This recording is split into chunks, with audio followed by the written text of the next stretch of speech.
All right, so last time we started to study imperfect competition. We looked at the Cournot model, but the bigger theme is the study of how firms compete outside of the sort of easy cases that you study in 115. So outside of the example of monopoly, where there is only one firm and so there's not much competition, and outside the case of perfect competition, where there are so many firms, it's as if each firm is a price taker. All right? And we're going to continue with that today, and in fact, you're going to continue with it on into the homework. So last time, we looked at Cournot. That was the model we started with. We looked at two firms competing in quantities. And just to review a little bit what we did last time, the kind of exercise there. So I think, is this right? I think I probably went a little fast last time. I was kicking myself afterwards. I don't know, people can nod or shake their heads with it. I think I went a bit fast. So I'm sorry for that, but if there was a time to go too fast, it was probably last time, because it turns out this is something that's covered very well in the textbook. So it's covered in chapter 6 of the textbook. But the kind of exercise we did last time is a useful exercise for those of you who are econ majors. The way we solved that Cournot model was we did three kinds of things. We did something very nerdy, namely we just played with calculus and algebra. All right, that was sort of mathy. We did something a little bit less nerdy, that is we drew some pictures that represented what we'd found. And we did a third thing, which was we tried to match this up to the economic intuition about monopoly and perfect competition and demand curves and so on. And this exercise of being able to work in these three different modes, economic intuition, graphs, and kind of nerdy high school math, is a lot of what we want to get you used to as economic majors, to be able to translate easily between those. So again, I apologize for going too fast, but it's still a useful exercise, I think. So have a look at it in the book. Now back to the lessons and away from the nerdiness a second. What did we learn? Well, at the end of the day, we learned that in the Cournot equilibrium, things were, as we perhaps might have anticipated, things were sat naturally between the extreme cases. So the amount of output produced by the industry was somewhere between the case that would be under monopoly and under perfect competition. It was more than under monopoly, less than perfect competition. Prices in the industry, if we'd gone back and checked, would sit between. They would be lower than the monopoly prices, but higher than the perfect competitive prices. Industry profits would be in between. Industry profits would be less than monopoly. They must be less than monopoly, since that's the highest they could ever be. And they're higher than perfect competition, which of course has zero profits in this case. All right? And consumer surplus, the benefits flowing to consumers, lie in between. So in fact, the model, in addition to the sort of nerdiness of the model, it ended up with the result we kind of believe in. If you have imperfect competition, it's somewhere between perfect competition and no competition. But, what's the but? The but is that there are other ways we could model imperfect competition, and as we're going to see today, they yield different answers. So the first thing we're going to do today is look at a different form of competition, which is called Bertrand competition.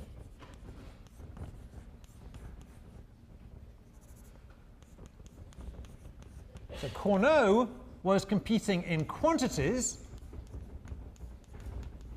and Bertrand is competing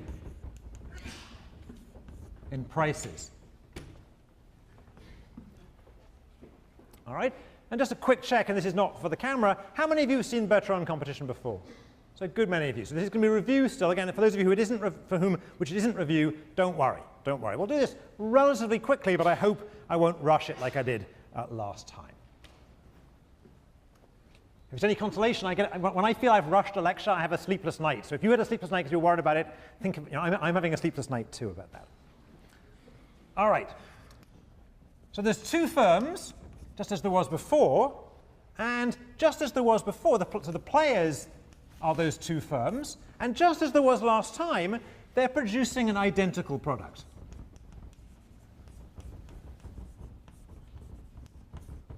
All right, so the products we mentioned last time were Coke and Pepsi, but you could think of other products that are pretty much identical. All right? And just as last time, we're going to assume that costs are constant marginal costs.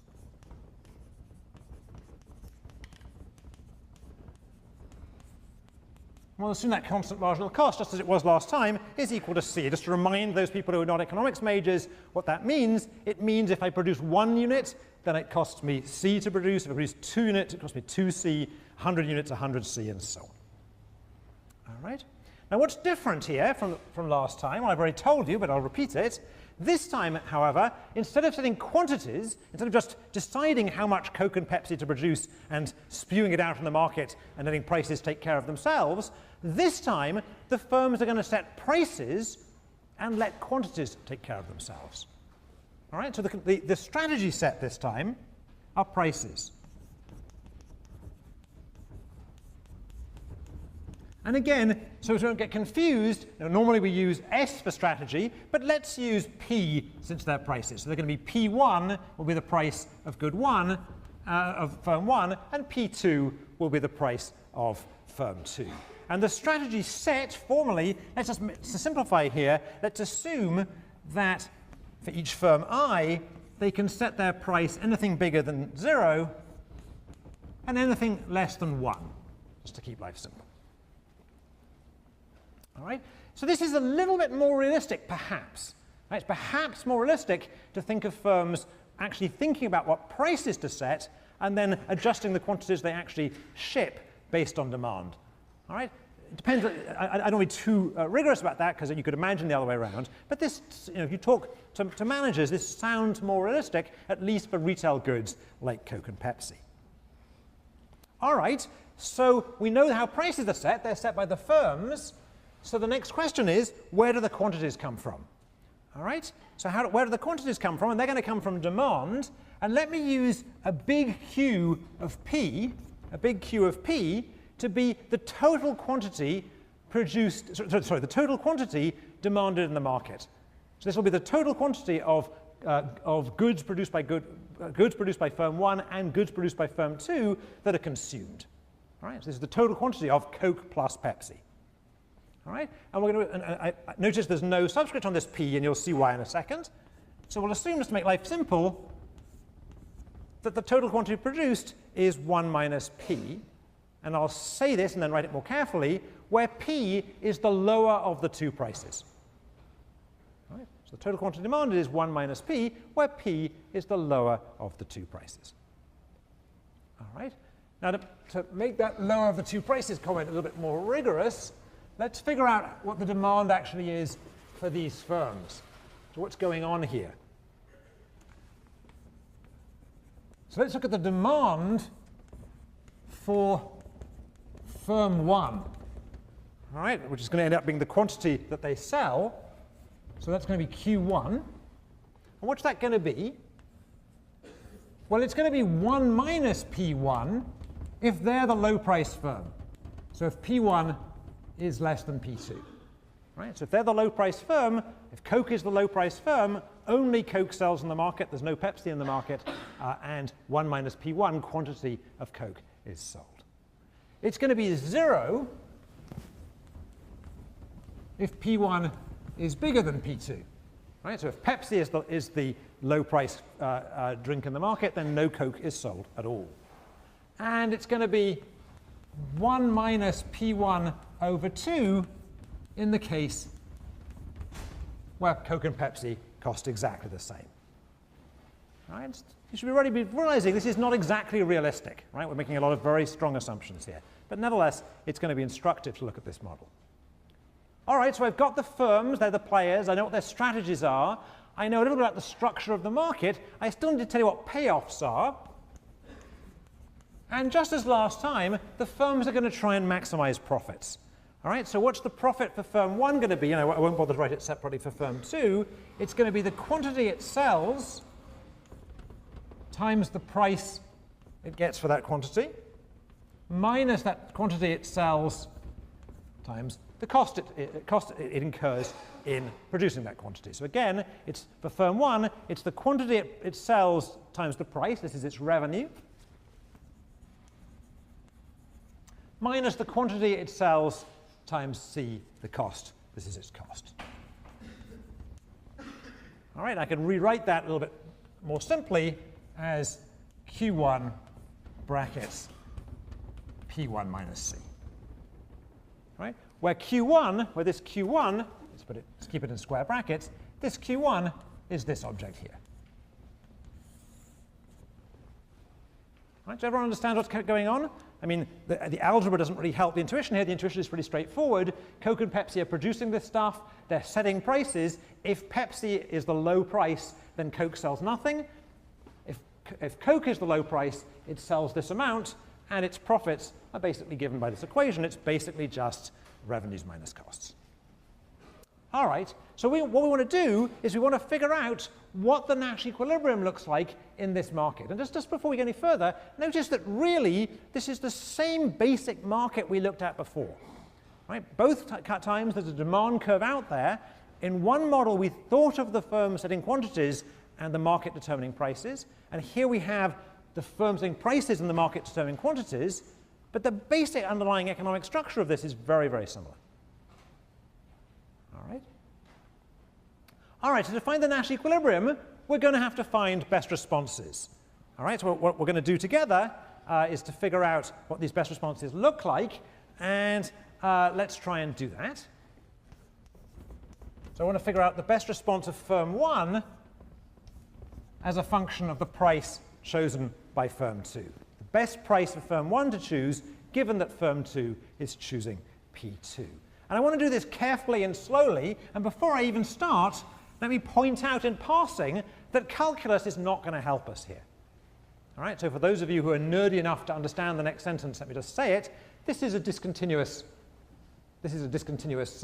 payoff function, so differentiating isn't going to get you very far. All right, for people whom that didn't mean anything, doesn't matter. We're not going to use calculus today. All right. OK, so there are different cases to think about. So one case to think about is, what if the other firm, your Coke, what if Pepsi is pricing below cost? What if Pepsi is pricing below cost and you're Coke? What should you price at if you're trying to maximize your profits? Somebody try and wave their hands in the air if they know the answer.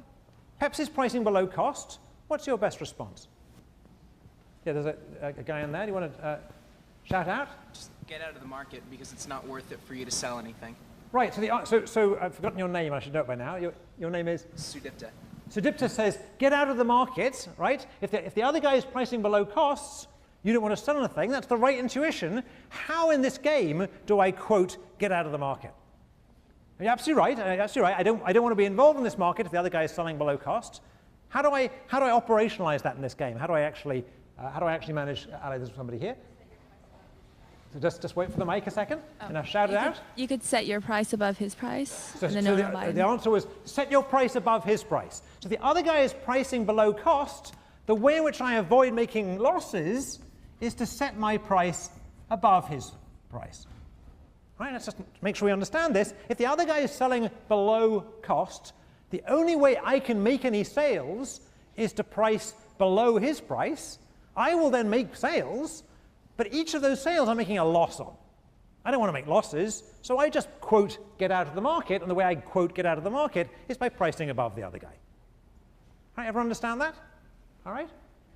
OK, so now, more interestingly, let me leave a little gap here. What if the other guy is pricing above costs? What do I want to do if the other guy is pricing above costs? Ty, can you get the guy with the beard here? Shout it out, because remember that mic isn't amplifying. You set price below his, but above or equal to cost. All right, so if the other guy is pricing above cost, I want to set prices below his so that I steal the whole of the market and make profits on those sales. So so suppose he's pricing at, we said the prices are between 0 and 1. Suppose he's pricing at 0.8. What would be a good price for me to set? Same guy, yeah? As a small amount below his price as you can do. A small amount below his price as I can. A small amount below his price as I can. So basically what I'm going to do here is I'm going to set my price to equal his price minus a little bit. And I'll use the letter epsilon to mean just a little bit. I'll just undercut him a little bit. And by just undercutting him a little bit, I'm going to get the whole of the market, and I'll make as much money as I can on those sales. Now that's almost right. That's almost right. That's kind of 90% of right, but it's not quite right. I need to be a little bit careful. Now, why do I need to be a little bit careful here? So this is almost right, but it's not quite right. Yeah, same guy? You want your price to be at or above cost. Okay. That's certainly true. Okay, so that's true. So fair enough. So I want to make sure this epsilon is not so big as it pushes me below cost. That's certainly true. That's correct. There's another little issue here. So here's the other issue. There's a price in this market we might want to think of as a kind of focal price. There's an interesting price, and that's the price at which the price I would choose were I the monopolist. Right? Suppose the other guy didn't exist. Suppose Pepsi didn't exist, so Coke has the whole market. Right? Then we would solve out this problem. We would solve out what the monopoly price is. That's an exercise we did in 115. All right. And notice that if Pepsi has priced above the monopoly price, right? Suppose Pepsi has priced this good so high that it's above the monopoly price, then as the gentleman said, I can capture the whole market by pricing just below Pepsi. However, then I have the whole market. It's as if I'm a monopolist, but suddenly I'm pricing above the monopoly price.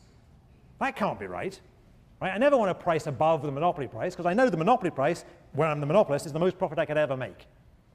Is that right? Right? So we need to be a little bit careful. This answer that says I just undercut Pepsi, that's true provided that Pepsi hasn't gone above the monopoly price. Right? If he's gone above, if he's gone above the monopoly price, we need to be a little bit more careful. If P2 is actually above the monopoly price, then what's my best response in that case? What's my best response in that case? Yeah, can we get Katie, who's in green there? Shout out. Pricing at the monopoly price? Pricing at the monopoly price. So if Pepsi is dumb enough to price above monopoly, sure, I will undercut Pepsi, but I won't undercut Pepsi by a penny. I'll undercut Pepsi all the way down to the monopoly price and make monopoly profits. I'll be very happy. I'll be wondering what on earth is Pepsi up to, but that's fine. All right, so here, my best response is to price at the monopoly price. All right, and there's one other possibility here I've missed, which is what if Pepsi prices at marginal cost itself? That's the one missing case here. What if Pepsi prices at marginal cost? What's my best response in this case? Pepsi's pricing exactly at marginal cost. What's my best response? Yeah, wait for the mic. This is Henry, I think. Shout out. To price at marginal cost as well. I could price at marginal cost as well. How much profits will I make if I price at marginal cost as well? Zero profits. I'll make zero profits. So that certainly is a best response, pricing at marginal cost as well. What else would be a best response? That's correct, but what else would be a best response? Price above that, all right? It doesn't really matter as long as I don't price below it, all right? As long as I don't price below it, I'm not going to make any money anyway. Right? If I price below it, I'm going to lose money. All right? So this best response actually is a pretty complicated object, and we could, if we were going to go like we did last time, we could take the time to draw this thing, but it's a bit of a mess, so I won't worry about doing that right now. All right? The best response is actually pretty complicated, even though the best response is pretty complicated, and by the way, obviously the things are symmetric for player 2. Even though these best responses are pretty complicated, it turns out that there's only one Nash equilibrium in this game. What's the Nash equilibrium? Somebody watch the Nash equilibrium. Raise your hand. All you guys, there's a huge number of hands who said they'd seen it before. So who saw this model before? Some fewer hands go up when they know there's a question coming, right? There's a different incentive, all right? Who remembers what the Nash equilibrium is? Yeah, there's a guy, Ty, there's a guy right by you there. At C. Shout that out, even I can't hear you. At C. At C, okay. So the Nash equilibrium here, the Nash equilibrium is for both firms to set their prices equal to marginal cost. And you can check that both firms are then playing a best response, so that's all right. If firm 2 is charging C, then a best response for firm 1 is to set, let's put the ones in here, is to set price equal to marginal cost. And if firm 1 is setting pricing at marginal cost, then conversely, a best response for firm 2 is to price at marginal cost. All right, slightly harder exercise is to check that nothing else is in Nash equilibrium. Well, let's think about that for a second.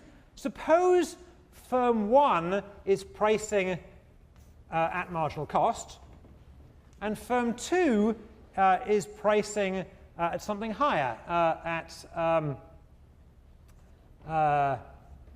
C plus, I don't know, 3 epsilon, a little bit higher. All right, suppose firm 1 is pricing at marginal cost, and firm 2 is pricing at C plus 3 epsilon. Is this a Nash equilibrium? Let's think about firm 2 first of all. Is firm 2 playing a best response to firm 1? Is firm 2 playing a best response to firm 1? So I claim it is, right? Well, let's just check carefully. Firm 1 is pricing at marginal cost, right? The best response if the other guy is pricing at marginal cost is to price at marginal cost or above. And this is marginal cost or above, so this is a best response. So firm 2 is playing a best response. This is a best response for firm 2, given that P1 is at C. What's the problem here? Why is it, nevertheless, I claim this is not a Nash equilibrium. Why is it not a Nash equilibrium? Who has an incentive to deviate? So can we get the guy way at the back, way at the back by the door? Go ahead. Shout out. Firm 1's going to want to produce at C plus 2 epsilon. Exactly, exactly, exactly. This is not a best response. This is not a best response.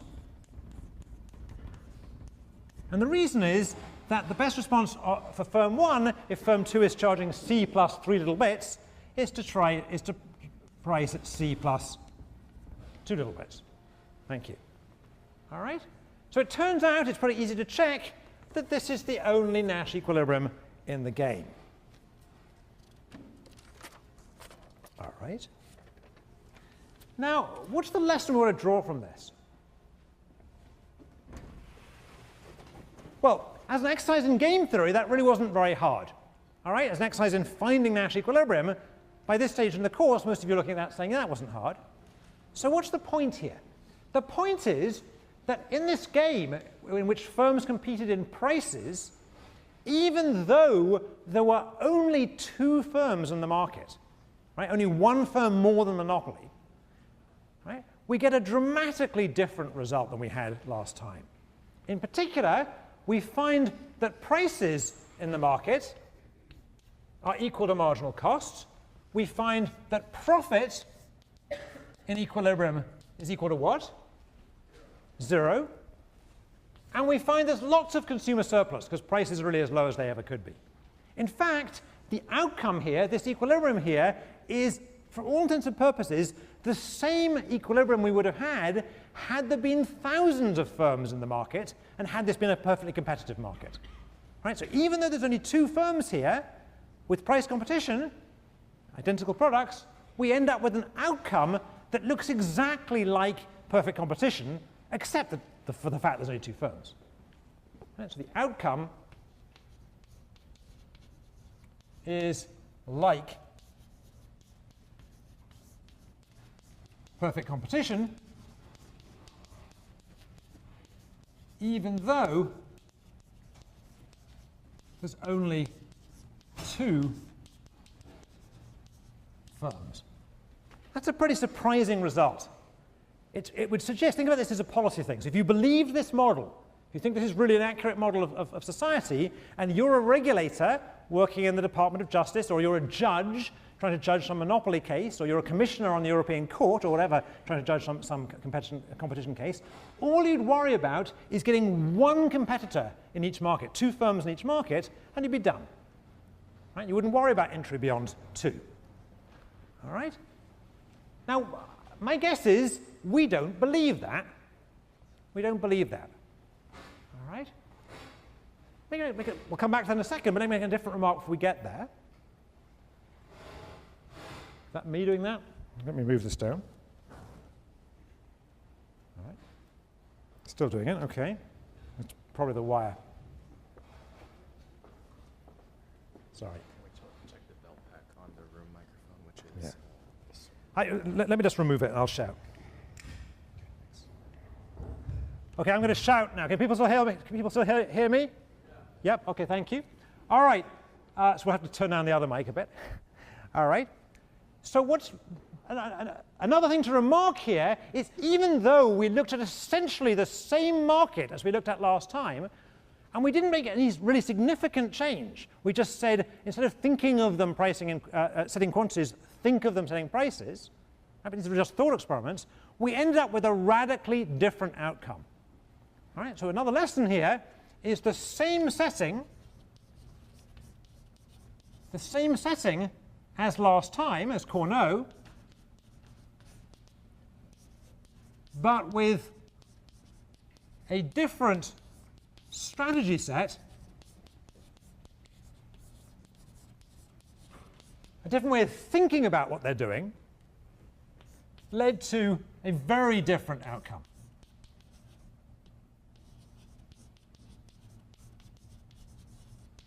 And that's worrying, right? It's worrying because you can't go away feeling comfortable about this. You can't think that it really could make so much difference in the real world how prices and quantities and welfare and profit is going to work out depending on some thought experiment about how I think about my strategy set. All right? So there's a little worry going in about not just this example, but about the course, about the whole theme of learning game theory. All right? So what's going to save us here? What's going to save us is if we inject a little bit more reality back in the model, we're going to get back a more sensible result. So what we're going to do now is we're going to relax some of the assumptions of this Bertrand model, and it's going to do two things for us. First, it's going to give us an outcome that we believe. The outcome we believe, I think, is that imperfect competition should look something between monopoly and perfect competition. It shouldn't look like perfect competition. Right? I think most of us don't believe that two firms is enough to make for perfect competition, that the regulator shouldn't worry about the third firm. All right?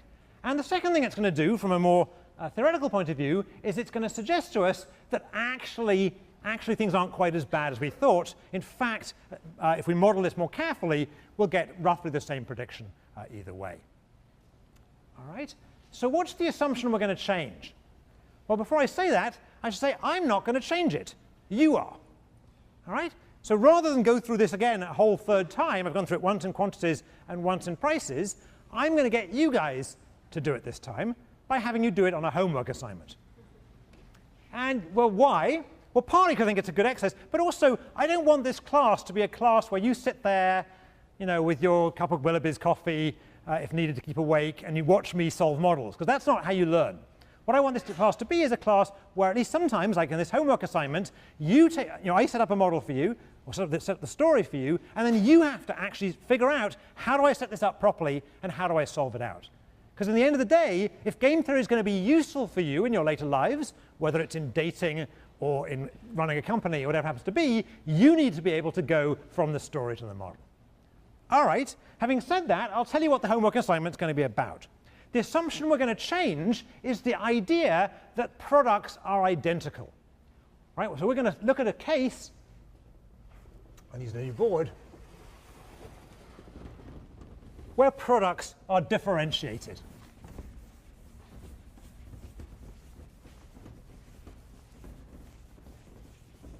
And I'm going to claim that assuming that products are not identical is a pretty safe assumption for most of the world, for most things that you're going to see in the world. So we're going to look at what are called differentiated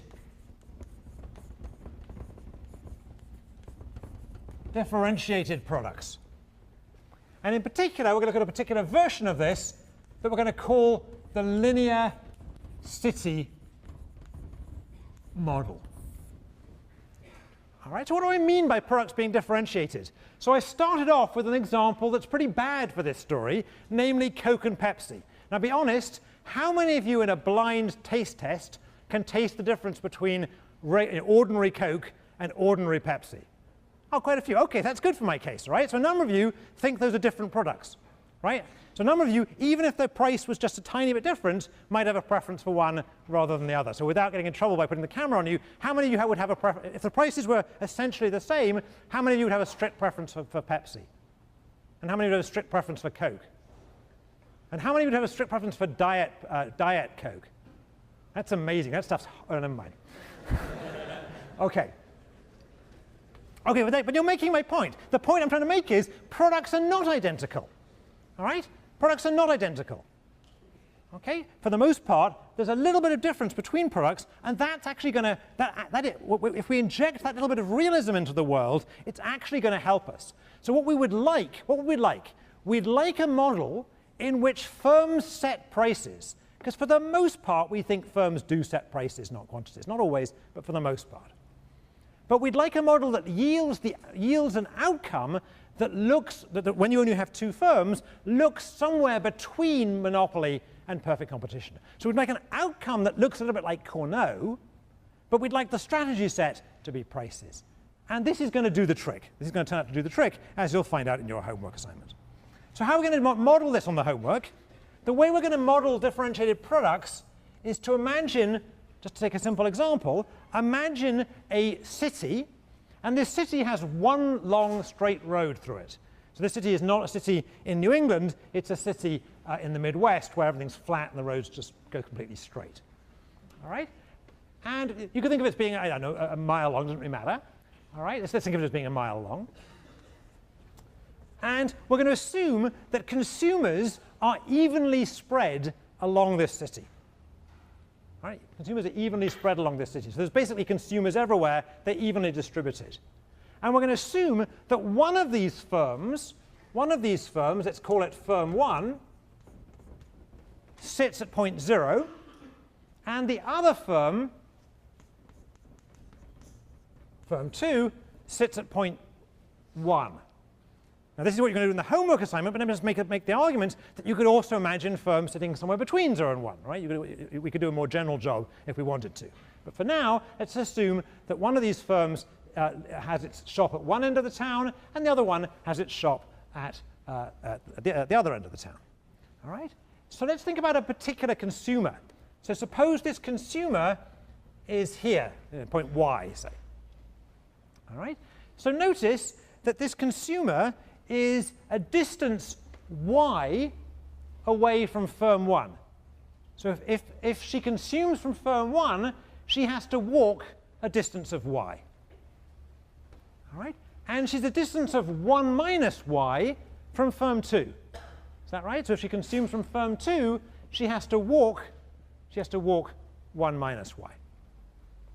All right? That's going to turn out to be key in our model, as we'll see in a second. All right? So firms, as before, are going to set prices. And I won't write everything down because it's all written down on the homework assignment, which is already on the web. But in fact, firms are going to maximize profits, aim to maximize profits. Firms are going to have constant marginal costs. We'll make one other assumption to keep life simple. We'll assume that each consumer buys one and only one product. Right? So each consumer is going to buy one product, either from firm 1 or from firm 2. All right? So the issue is going to be, which firm does each consumer go and buy their product from? Right? Which firm does each consumer choose? And we'll assume that each consumer chooses the product whose, and I'll be careful here, whose total cost to her is smaller. And what do we mean by total cost?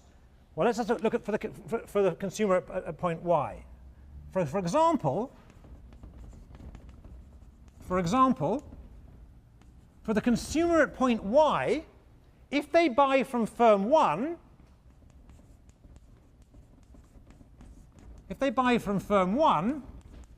then they pay the price, P1, which is set by firm 1, but they also have to pay a transport cost, the cost to them of having to walk all the way there and walk all the way back. All right, and we'll give a name to that transport cost. We'll say it's T y squared. All right, so y is the distance they have to travel, right? And ty squared is their transport cost. Right, so this object here we could think of as a transport cost. Right? If the same consumer buys from firm 2, she pays P2 plus T times, again, the distance squared, so that's going to be 1 minus y squared. And once again, this last term is a transport cost. All right? All right, notice that these transport costs go up in the distance you have to travel, and they go up pretty fast. They go up at rate squared. All right? So what you're going to do on the homework assignment is solve out this market. You're going to assume that firms set prices to maximize profits. You're going to know what firms' costs are. You're going to work out what firms' demands are going to look like for each possible prices they could set. And you're going to solve out the whole Nash equilibrium. And then we're going to look at that Nash equilibrium, and you're going to think, how does that compare to what I saw in the Cournot case and so on? All right? So that's on the homework assignment.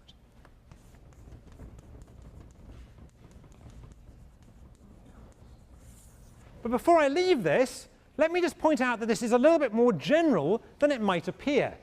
So here, I've treated what makes products different as being where the shops are located. Right? So here I've interpreted these terms here as transport costs, and I've interpreted what makes the products different is the fact that one of them is selling at one end of the town, and the other one is selling at the right-hand end of town. All right? But actually, we could consider this model more generally. Let's just do so briefly here. So let me just redraw the town. Here's my town again. All right? I don't have to regard this line as being distance along the high street of the town. It could be something else about the product. So for example, in whatever it is you guys imagine makes Coke and Pepsi different, it could be that thing. I don't quite know what that is, but whatever that is. Let me take an example that I understand better than I understand Coke and Pepsi. So imagine we're talking about beer. All right? Think about beer. So this is the beer market. All right? This distance here could be something like the alcohol content or the flavor of the beer. All right? And you can imagine different products, therefore, that are on the market positioning themselves or being positioned at different points on the line. So, for example, up here, if we're talking about beer flavor, this might be Guinness. All right? This might be Guinness, which I can't even spell, but you know what I mean. All right? And if you think about the drinks industry more generally here, rather than just beer, this would be Guinness. This would be Poland Spring. All right? This is water. Right? And everything else would be in between here, all right? So if we just go a tiny distance in here, all right, this is Bud Light. Right, and so on, right? Right, you could put everything on this line, all right? I think there may be, I'm not really allowed to do this on this model. The one thing I can't do is, the truth is, Bud Light might be down here somewhere, but we're not allowed to do that. All right? All right? So, leaving aside the specific example of beer, you think about some product that has some dimension on which it varies, and we can use this model to see how competition is going to work in that market. But now, notice that this transport cost is going to be a different interpretation. Now, instead of being the cost of traveling that distance to go and buy the product, what's it going to be? It's going to be that if my preferred beer flavor is here, say, this is me, my preferred beer flavor is here, then if I end up having to consume Guinness, I have to pay the price of Guinness, and I also incur some costs because Guinness isn't the perfect beer for me. It's a little bit too strong. All right? And if I consume Bud Light, then I have to pay for the Bud Light. I think typically costs less. The raw price is less than Guinness, but I also pay an additional cost from the fact that the Bud Light, when I drink it, causes me disutility. We put that politely like that. All right? All right? All right? So basically, that transport cost is now the lack of pleasure caused by drinking a product that isn't perfect for me. All right? Does everyone understand the story here? All right? So you're going to figure out what happens with this story very generally, well, not very generally, in the particular case, actually, on the homework assignment, but I want you to understand that there's this much more general story underlying this, and this is a pretty good model of how, of a lot of markets. It's a kind of model that you'd see again if you went on to graduate school. All right. Now I want to spend the rest of today doing something quite different. But you'll see it isn't all that different. I'm going to go away from studying imperfect competition and go back and visit something we studied almost the first day, or maybe the second day, and that's elections. I want to go back to elections, and why do I want to go back at this point? Well, one reason I want to go back is you'll notice I've been putting up these lines on the board, and when we visited elections on the second day, we said that you could think of that line on the board as being not just left-wing, right-wing politics, but also some dimension of product. So I want to go back again. Now we're considering the line on the board as being flavor in beer or location in a town. And I want to go back to politics now and go back to the interpretation we started with so that left and right will end up being left-wing politics versus right-wing politics. Right? So I'm going to take the same basic idea back to the politics model. And we'll spend the rest of today in politics. So we're going to be doing political science, or political science as it meets game theory, for the rest of the day. We're going to study something called the candidate-voter model. Candidate-voter model. Right? And this model is going to look a lot like the models we looked at already a few weeks ago. In particular, as advertised, there will be a line, and this line will go from 0 to 1. And the left-hand side of this line will represent the left wing, and the right-hand side of the line will represent the right wing. So that's the same as before. And as before, as in the Downs or Hotelling model we discussed already a few weeks ago, we're going to assume that voters are evenly spread along the line. All right, so we're going to assume even distribution of voters on the line. And we're also going to assume, just as we did last time, that voters are going to vote for the closest candidate.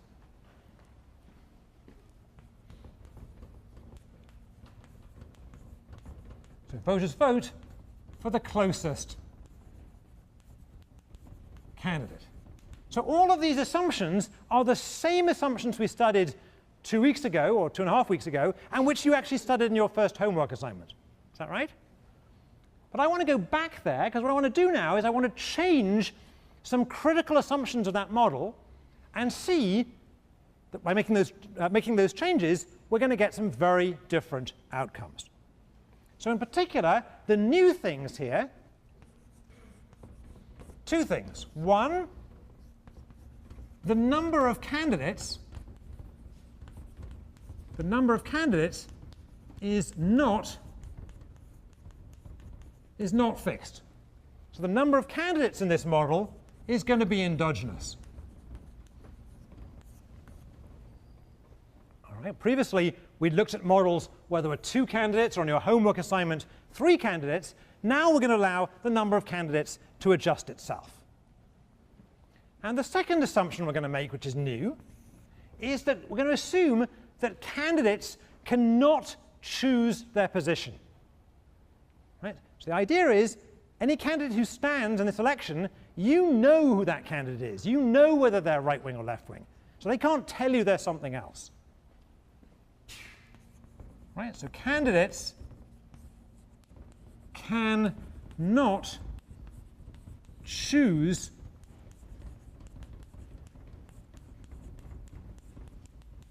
their position. All right?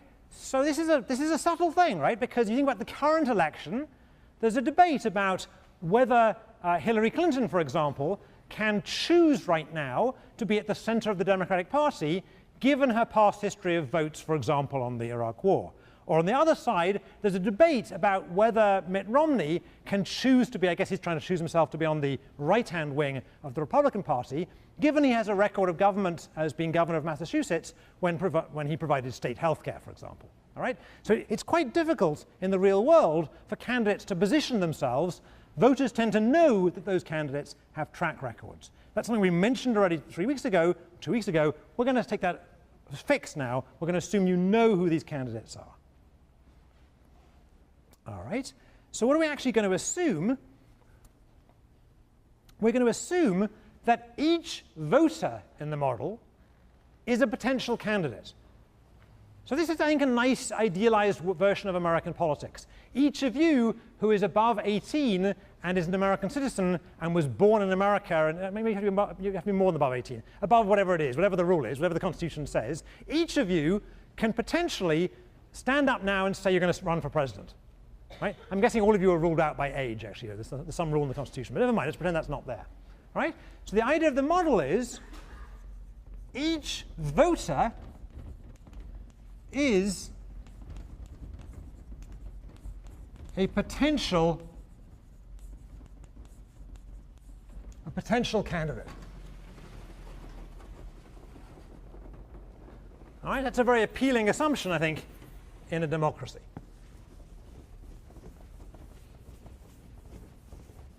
So what I want to do is I want to lay this out a little bit more formally as a game, and then, since we haven't done anything like this for a week or so, we're going to play the game. All right, so you're about to play this game, so pay attention, please. All right, so who are the voters? Who are the players? The players are the voters. Right, the voters or candidates, whatever you want to call them. Candidates. Depending on where they stand. In this game, they're going to be you. And the key strategy here, essentially, the strategy is going to be very simple. The strategy is, do you run or not? The reason that's going to be the strategy is that voting is not going to be difficult. You're always going to end up voting for the candidate who's closest. Right? So the only really relevant strategy is to run or not to run, to stand or not to stand. All right. So just to make that clear, voters vote for the closest running candidate.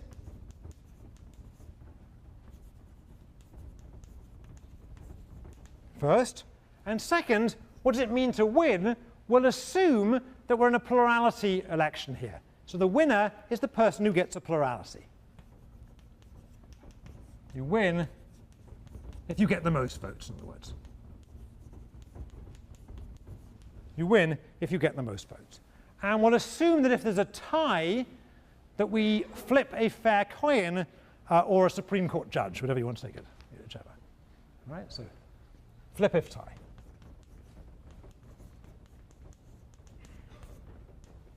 All right. And the payoffs in this game are as follows. We'll assume that there's a prize for winning. So if you win the election, you get a prize equal to B. All right. We'll also assume that there's a cost of running. So if you enter this election, win or not, you incur a cost of C. And we'll assume that B is greater than or equal to 2C. And actually for today, let's just keep things simple and assume it's actually equal to 2C. All right? But that's not the only part of the payoffs. There's also a part of the payoffs that's analogous to forcing me to drink Bud Light, or forcing the Pepsi drinkers to drink Coca-Cola. And what's that? That's if, regardless of whether I run or not, if some other candidate is elected other than me, then they're not going to have my ideal policies. All right? So it's going to cause me unhappiness, it's going to cause me disutility, having a candidate win who's far away from me. All right? So there's going to be an extra thing, and So if your position is x, if you are at x on that line, and the winner of the election is at y,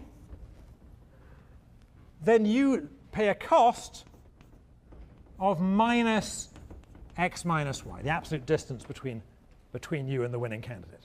So again, if you're at x and the winner's at y, it hurts you minus the distance between x and y in terms of your unhappiness at having a winner who's far away from you winning. So let's do an example.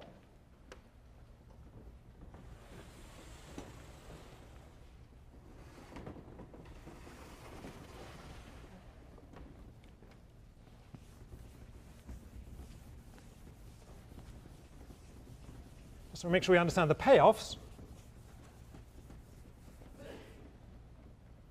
So example 1, if you're at x, let's call you Mr. X.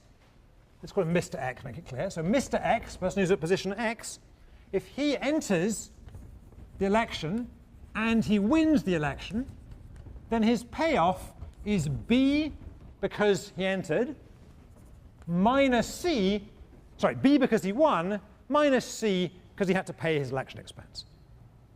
Right? But the winning candidate is him, so he gets no disutility from the winning candidate being someone else. All right? Second possibility, if Mr. X enters but Mr. Y wins, then X's payoff is what? He's still incurred minus C because he ran, and he also has a cost of X minus Y because he doesn't like Mr. Y winning. Right? And third, if Mr. X stays out, but Mr. Y wins, then Mr. X's payoff, he doesn't win, so he doesn't get B. He doesn't lose C because he didn't run, but he still has this disutility minus X minus Y because he doesn't like Y winning. All right? Does everyone understand this game? Everyone understand the game? They do not understand the game at this point. All right, so in principle, we could play this with the whole class, but let's single out a particular row of the class. So I'm going to come down here, and I guess eventually, well, I'll grab it in a minute. All right, so I'm going to use this row, I think. This row, OK? This row. Just everyone in this row stand up a second. Okay. And this row stand up. All right. This is the row of potential voters.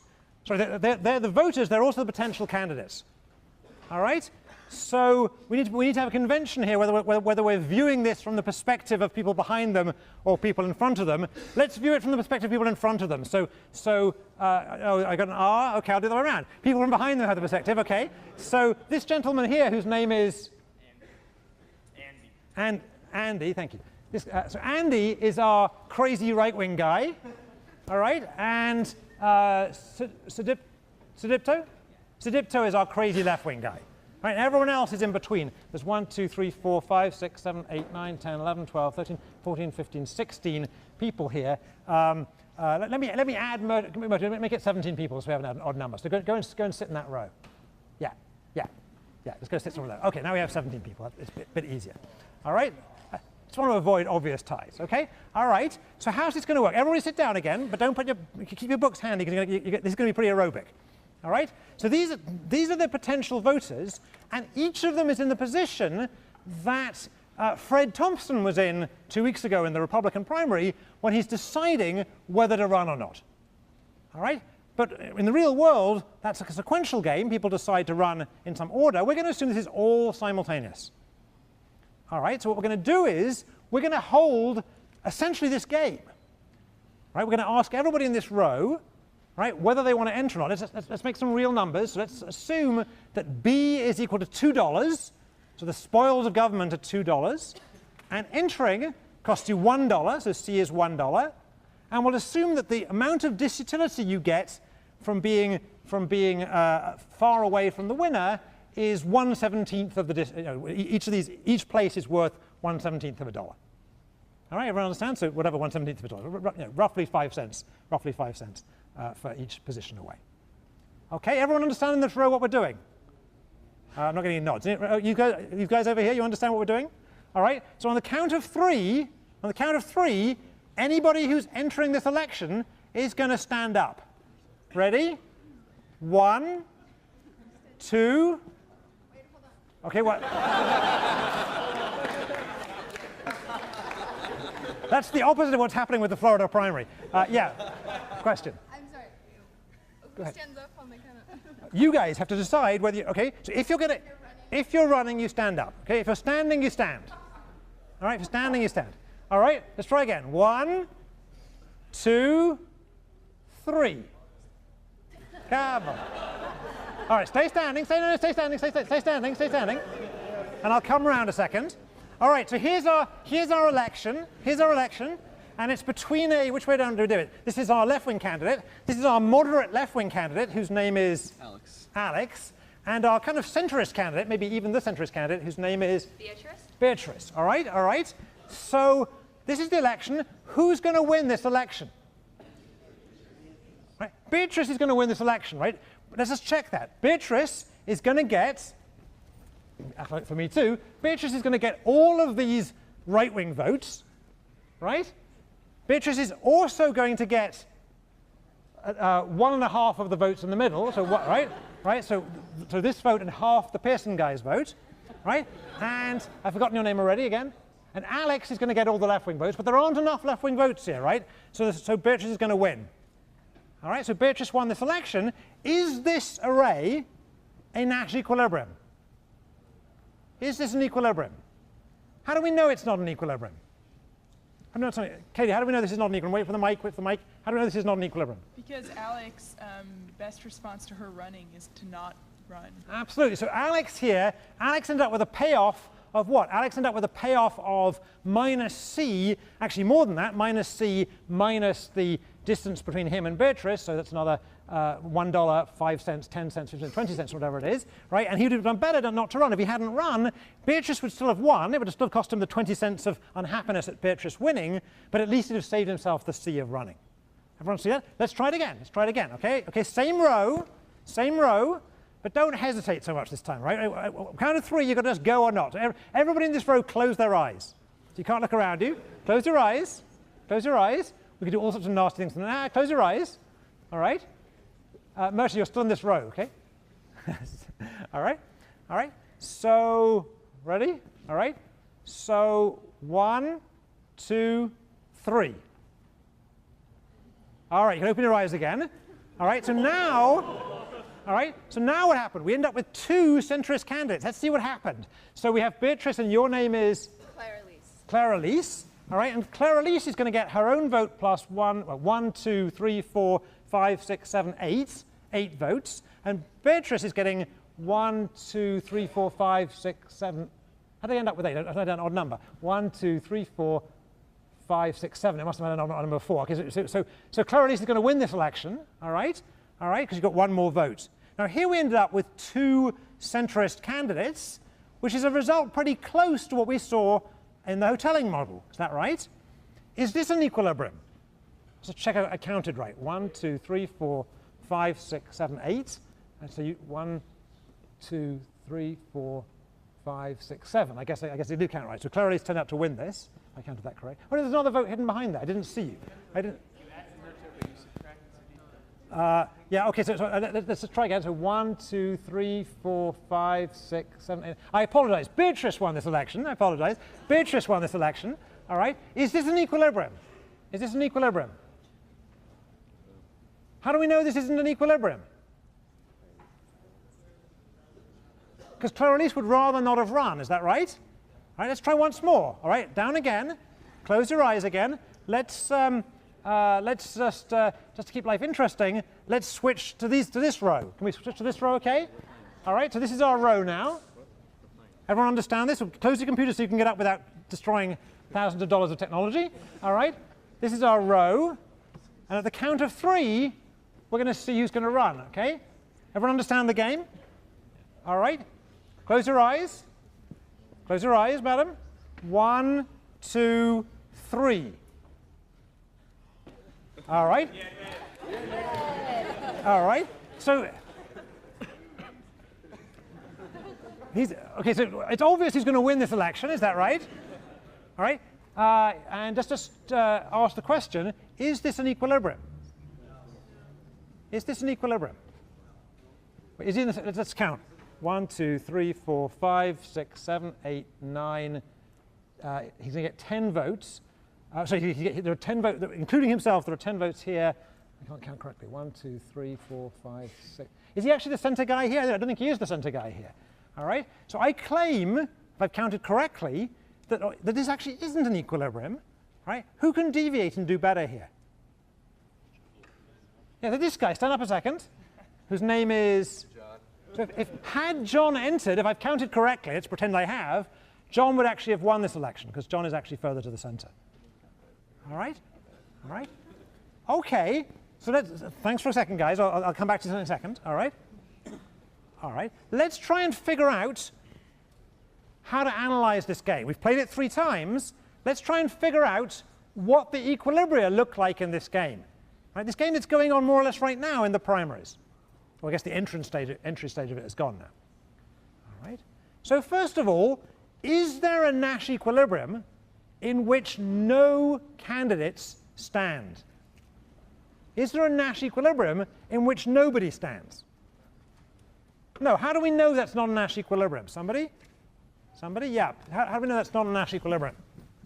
Shout it out. Because then somebody's definitely better off by standing up. Right. If nobody stands, each and every possible candidate would do better individually. So any particular voter would do better standing. They would win the election. Is that right? All right. So clearly it's not an equilibrium for nobody to stand. That's good, because we don't see that very often. All right. Is there a Nash equilibrium in which one and only one candidate stands? Yeah. So if they're directly in the center. All right. So given that we chose an odd number of people in the row, if exactly one candidate stands and that candidate is the center candidate, then that's an equilibrium. How do we know that's an equilibrium? Somebody give me the argument why that's an equilibrium. So it's in fact a correct guess, but how do we know that's an equilibrium? That's the guess part. How do we check that's an equilibrium? Yeah, Clarice. Shout out. Okay. If anybody on either side of them chose to run, they would lose. They would lose, exactly. So if anybody on either side of them runs, right, that person would simply lose. It wouldn't make any difference to the outcome.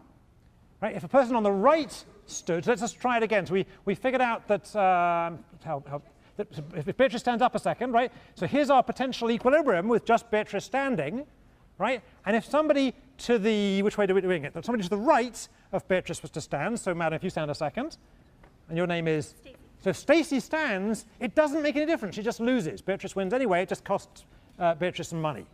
Right? And conversely, if Beatrice doesn't stand, and sit again a second, and the woman who's won in from the side there, so sit down a second, Stacey, and if this person stands, and your name is, if Sarah stands, it doesn't help Sarah at all, she just loses.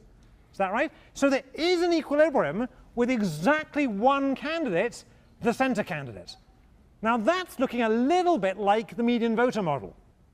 Right? It says there is an equilibrium with only one candidate standing, and that candidate would be the median candidate.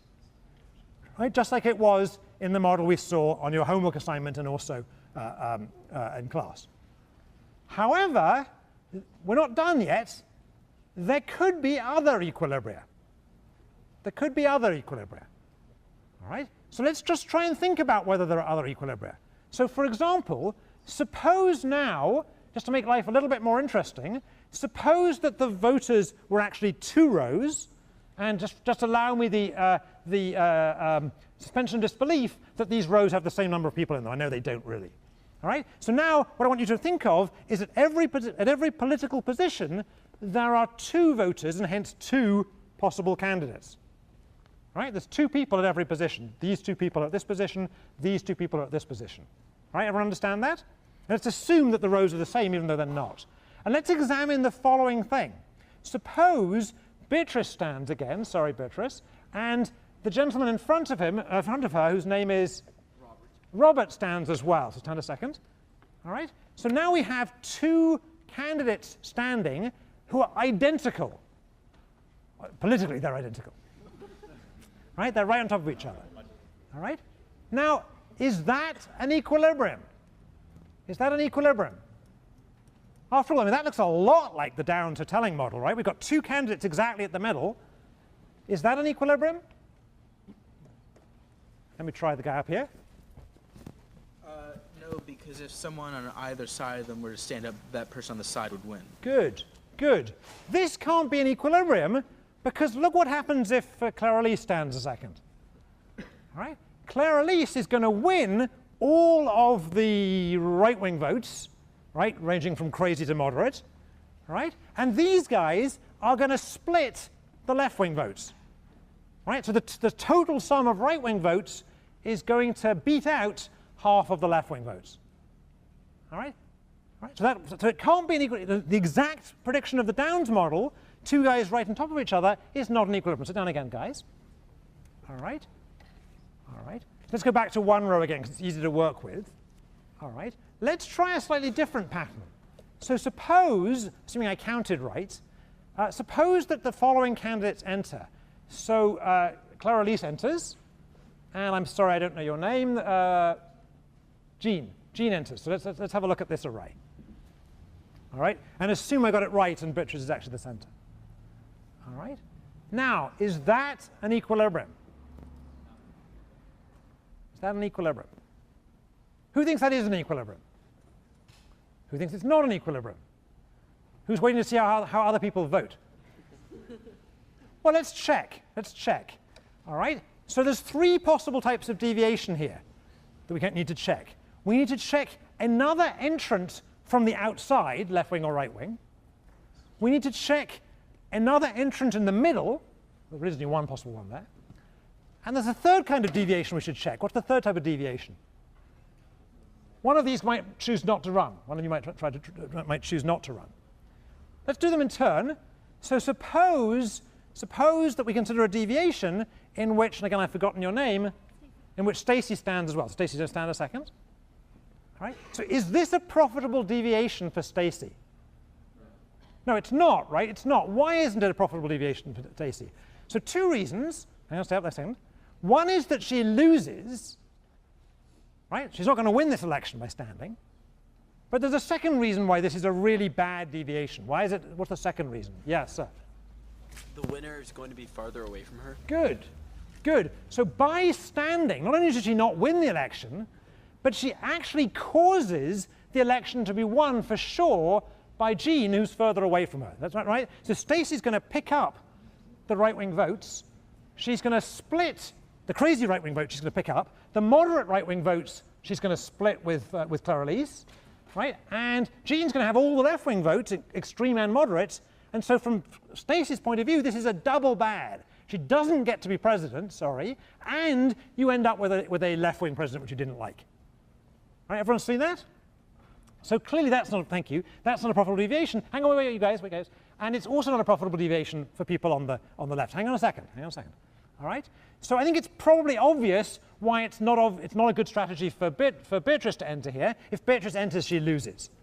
Right? Everyone can see that. The person in the middle, if they enter here, loses, so they're not going to want to enter.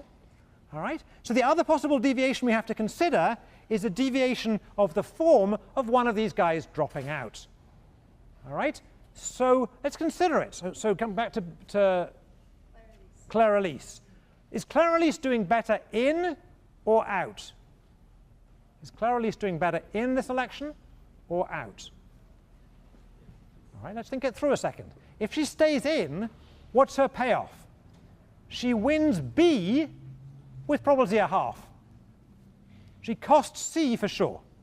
That's a wash, right? Because B over, the way we've worked things out, B was $2, C was $1, so B over 2 minus C is a wash. All right? In terms of So in terms of the benefits of the spoils of government versus the cost of running, it's a wash for Clarice whether she enters or not. Right? But by entering, she has a half chance of winning the election. All right? So one way to think about it is the expected distance from her of the winning candidate is, with probability a half, it's herself, that's nothing, no distance, and with probability a half, it's 2 places away. Right? So an expectation, it's 1 place away. If she drops out, Jean wins for sure. All right? So the expected distance away from her of the winning candidate is 2 away. All right? Just to say it again. So the cost and direct benefits of government are a wash for her. But by dropping out, she ensures that somebody further away from her wins for sure. That's bad, so she's going to stay in. And the same argument goes the other way. So this is an equilibrium. Now we're not done, and of course we're out of time. So what are we going to do when we come back next week? What are we going to do? Don't pack up yet. What are we going to do? We're going to come back to this row, and we're going to figure out not just this equilibrium, but all equilibria. Before you go, though, let's just think about it a second, so you can think about it and talk about it at home. So what we just saw was an election in which we saw 2 candidates, Jean and Clarice, who both stood very close to each other. But a different question is, hang on before you go, stand up my very left wing guy. Yeah, Sadipta, way at the end, way there. Yep, up. Yep, and stand up my very right wing guy. Here's a candidate, here's an outcome with 2 entrants in it, an extreme right wing guy and an extreme left wing guy. Is that an equilibrium? Think about it until we come back on Monday.